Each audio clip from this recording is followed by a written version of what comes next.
Hello everybody! In this current opportunity, we are going to explain about the history of curriculum development in Indonesia. But firstly, we are going to introduce ourselves. My name is Natasha Melia. My name is Felicia Fitera Madina. And my name is Muhammad Kurnia Akbar. And here we are. The first curriculum is the 1947 curriculum. This curriculum was born during independence, more precisely 2 years after independence, by using the Dutch term leerplan, which means lesson plan.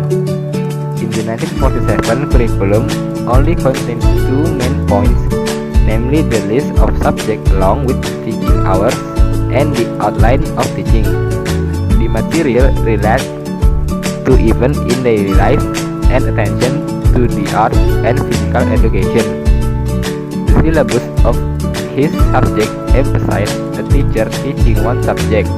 At the time, a community class was formed, namely a special school for 6-year public school graduates who did not proceed to junior high school. Number 2, Curriculum 1952. This curriculum had already led to a national education system. The most prominent characteristic of the 1952 curriculum is that each lesson plan must pay attention to the content of the lesson that are connected with everyday life. The purpose of secondary school education is formulated that secondary education and teaching, general and vocational, intends to continue and expand the education and teaching provided in law school to develop life goals and guide the ability of students to become community members, educating experts in various special fields in accordance with their respective talents and community needs, and preparing for higher education and teaching. The concept of secondary education in this law includes junior high school or SMP and senior high school or SLTA. Number 3 is the 1964 curriculum. This curriculum has the aim of forming the Pancasila people who were responsible for the achievement of the goals of the national revolution as outlined by the great leader of the Bung Karno revolution. Through this objective, the main characteristics that had to be developed included mutual cooperation, susila and nobility, respecting the rights others, politeness, healthy living, developing creativity, fantasy, courage to speak, knowing and obeying the applicable regulation, discipline and respecting time, life-saving, simple and honest. This curriculum emphasizes 3 things. The first thing is development and fertilization of traits, including the formation of habits as a Pancasila human being. Second is developing the skill needed by children and the community in an effort to create a justice and prosperous society. The last is providing academic and functional knowledge that enable children to continue their education to higher school. Number 4, 1968 curriculum. This curriculum is a renewal of the 1964 curriculum, namely the transformation of the curriculum structure from Pancawardhana structure to the mentor of the Pancasila soul, basic knowledge, and special skills. This curriculum is characterized by an approach to organizing subject matter by grouping a different subject that is done correlatively. For example, one subject is correlated with another subject even though the demarcation of democracy between subjects is still clearly visible. The characteristic of this curriculum is the number of elementary school subjects is 10 field of study. Meanwhile, in junior and senior high school, the number is 18. Majors in high school is done in 2 classes and simplified into socio-cultural, literature, and natural science. Since 1969, in Indonesia there have been many changes occurring as a result of the repeat phase of national development, which has a new impact on national education program. And this side, their methods affecting the program and government policies that causes the reform. One from the many example is in the 1968 curriculum, things that are a factor of developing government policies within the framework of national development have not been taken into account. So, review of the 1968 curriculum is needed to fit the demands of the development community. That's on this consideration, a curriculum was formed in 1975 in an effort to realize a development strategy under the New Order government with the Pelita and Repelita programs. Then, the 1975 curriculum was approved by the Minister of Education and Culture to be nationally implemented gradually starting in the 1976 school year with the note that school which, according to the evaluation of the representative head were allowed to implement it starting in 1975. In 1984 curriculum is the result of refinement of the 1975 curriculum. One important figure behind the birth of this curriculum is Prof. Koni R. Semiawan as the head of the National Education Department curriculum period 1980 until 1986. The 1984 curriculum came into force based on the decision of the Minister of Education and Culture number 05461/U/1983 that October 22, 1983 regarding curriculum improvement. This curriculum was basically structured because the previous curriculum was considered to have many shortcomings, which caused the ineffectiveness of the educational process in Indonesia. 1984 curriculum is influenced by the flow of humanistic, which view students as individuals who can and are willing to actively search for themselves, explore and examine their environment. Student position placed as student subjects, from observing something, grouping, to discuss, to report. This model is called active student learning, or CBSA, or student active learning is SAL. Therefore, the 1984 curriculum used a process approach while continuing to use an orientation towards the goals.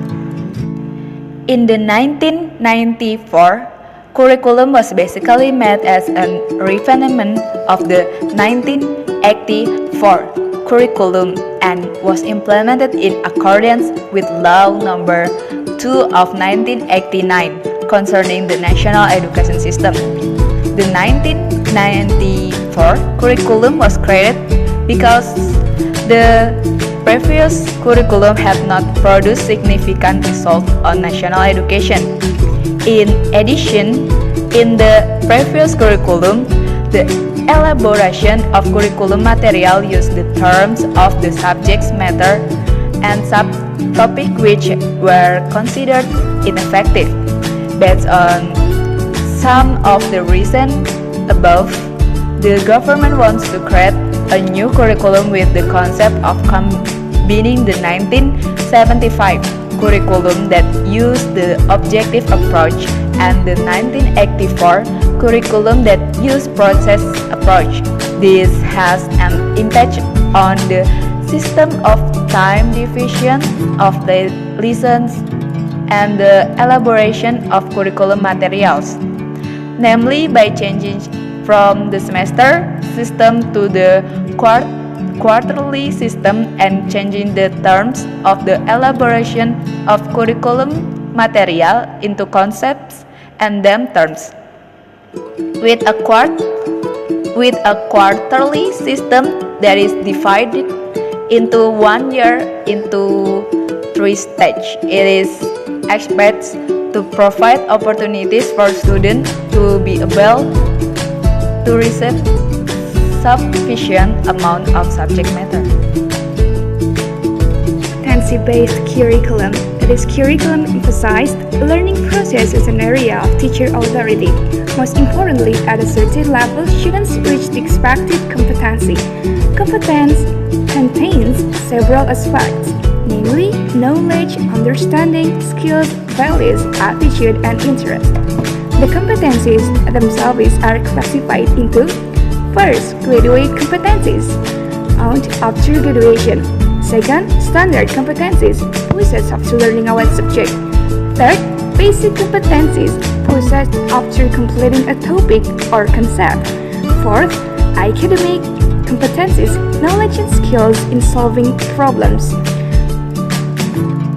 occupational competencies, readiness and ability to adapt to the world of work; cultural competence, adaptation to the environment and culture of Indonesian society; and last is temporal competence, utilizing the basic abilities possessed by students. 2006 curriculum is well known by KTSP, which consists of educational objectives at the education unit level, curriculum structure and content at the education unit level, education calendar and syllabus. The principles of KTSP are: first, focused on the potential, development, and needs of students and their environment; second, diverse and integrated; third, responsiveness to the development of science, technology, and art; and the last is relevant to needs. KTSP has the following 6 important components. First, the vision and mission of the education unit. A vision is a view or insight that is a representation of what is believed and expected in an organization. In this case, the school is the future. Second, educational objectives of the education unit. The purpose of education at the unit level of education for secondary education is to increase intelligence, knowledge, personality, noble character, and the skills to live independently and attain further education. Third, educational calendar. Educational calendar for curriculum developers, effective learning hours for the formation of students, competencies, and adjust to competency standards and basic competencies students must have. Fourth, KTSP load structure that consists of subjects, local content, personal development activities, learning load management, class promotion measures, and graduation. Fifth is syllabus. The syllabus is a learning plan for a group of subjects with a specific theme, which includes competency standards, basic competencies, learning materials, indicators, assessments, time allocation, and learning resources developed by each education unit. And the last is learning implementation plan, or we said RPP. Learning implementation plan is a plan that describes the procedures and learning. And the last is 2013 curriculum. 2013 curriculum is the curriculum that is designed both in the form of documents, processes, and assessment based on the achievement of objectives, content, and learning materials, as well as the organization of learning that is based on graduate competency standards. The principles are: education unit curriculum or education level is not a list of subjects. Graduate competency standards are set for one educational unit, education level, and education program. And competency-based curriculum model is characterized by the development of competency in the form of attitudes, knowledge, thinking skills, and psychomotor skills that are packaged in various subjects. For the fourth is the curriculum is based on the principle that every attitude, skill, and knowledge formulated in the curriculum in the form of basic abilities can be learned and mastered by each student in accordance with the competency-based curriculum method. Fifth, the curriculum is developed by providing opportunities for students to develop differences and abilities and interests. Sixth, the curriculum is centered on the potential development, needs, interests of students and their environment. 7. The curriculum must be responsive to the development of science, culture, technology, and art. 8. The curriculum must be relevant to the needs of life. 9. The curriculum is directed towards the process of developing, acculturating, and empowering students that allows throughout life. And for the 10. The curriculum is developed by taking into account national interests and regional interests to develop community, national, and state life. And for the last point is assessment of learning outcomes is intended to find out and improve the achievement of competencies. That's all what could be delivered, and the last is